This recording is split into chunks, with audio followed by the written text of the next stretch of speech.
그럼 국조 올해이에 의거한 묵과 전시를 거행해 보겠습니다.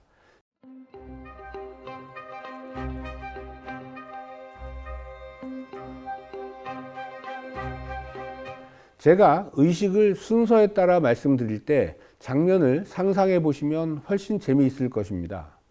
장소는 가을볕이 좋은 드넓은 마당이고 북쪽 중앙에는 국왕이 침림하여 앉을 높은 단이 있습니다. 바람이 살짝 불어서 장대 높이 달린 깃발이 가볍게 날리고 있습니다. 국조 올해이에서 설명하고 있는 묵과 전시의 장소는 모화관이었습니다.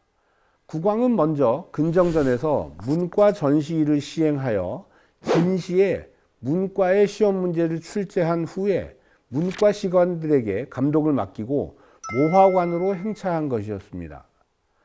초엄이 울리면 병조는 모든 위를 독려하여 법과 노부를 흥례문 밖에 버려놓습니다. 의정부 6조 당상관, 사헌부, 사관원의 관원들이 시복 차림으로 조방에 모입니다.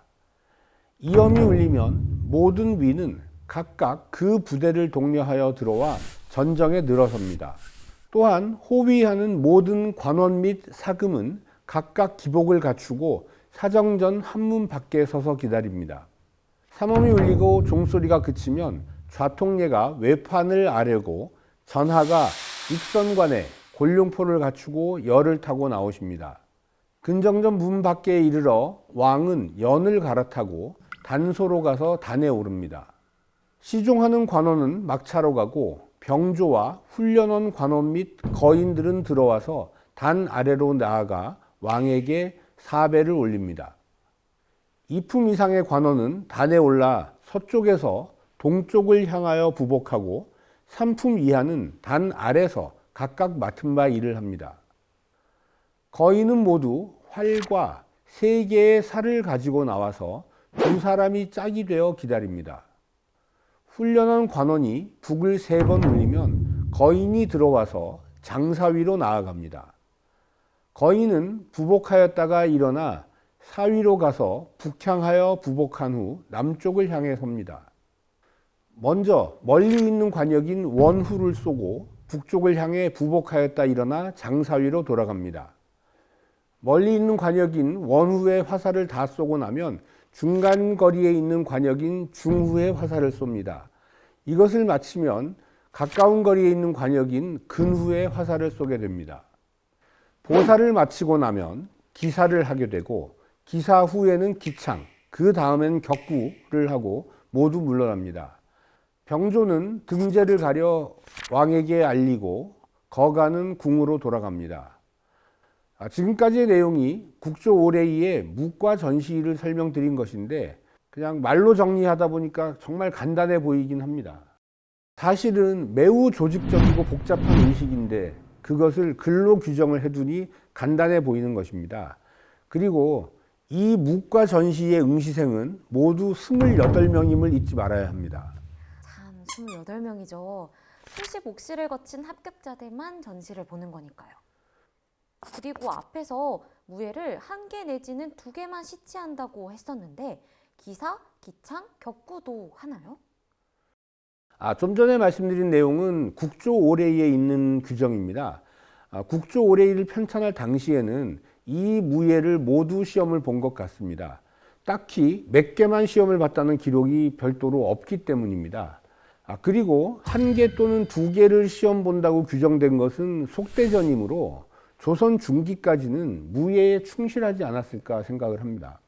그럼 조선 전기에는 제가 처음 상상했던 대로 6기의 무예를 차례로 시험 본 거군요.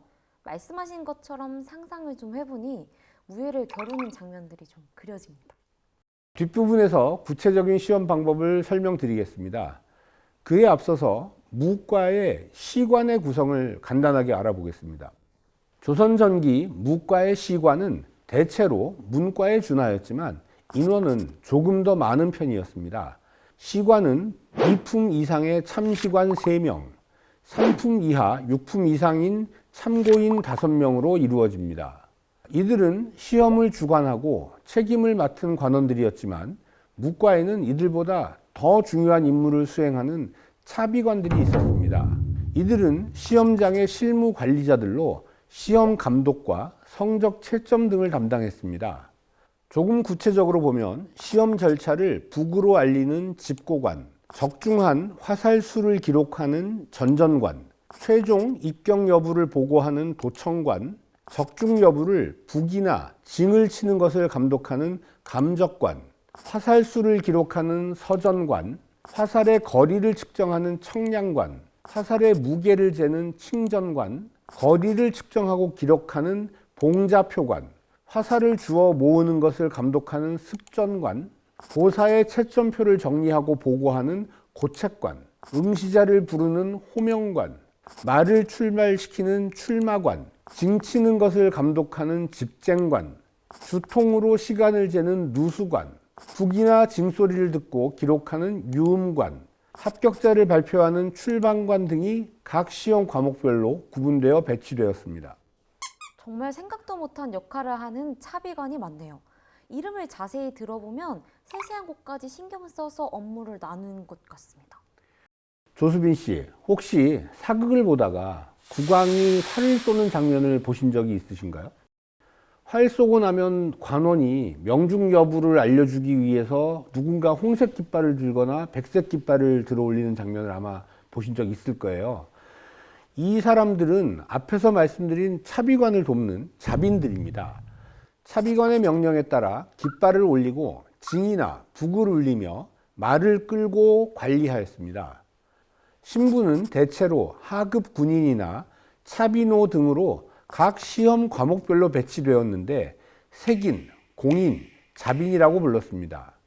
색인은 화살을 맞추면 붉은 기를 들고 일어나는 홍기 11명, 맞추지 못했을 때 백기를 들고 일어나는 백기 11명, 맞추면 북을 치는 고 11명, 못 맞추면 징을 치는 쟁 11명이 있습니다. 공인은 56명으로 28명인 응시자의 말을 끌고 와서 관리하였습니다. 자비는 집승하인으로 줄자로 화살의 보수를 재는 사람입니다. 이렇게 시관이 시험을 총감독하고 차비관이 각 실무를 담당하여 감독하며 자빈들이 그들의 명령에 따라서 역할을 하는 구성으로 묵과 과거 시험이 진행되었습니다. 자빈 중에서도 화살의 보수를 재는 자빈들은 엄청 열심히 뛰어다녀야 했을 것 같아요. 그리고 관역 주변에서 깃발을 드는 색인은 조금 위험하지 않을까요? 글쎄요. 그럴 수도 있었겠습니다. 그런데 색인이 화살을 맞았다는 기록은 아직 찾아보지는 못했습니다.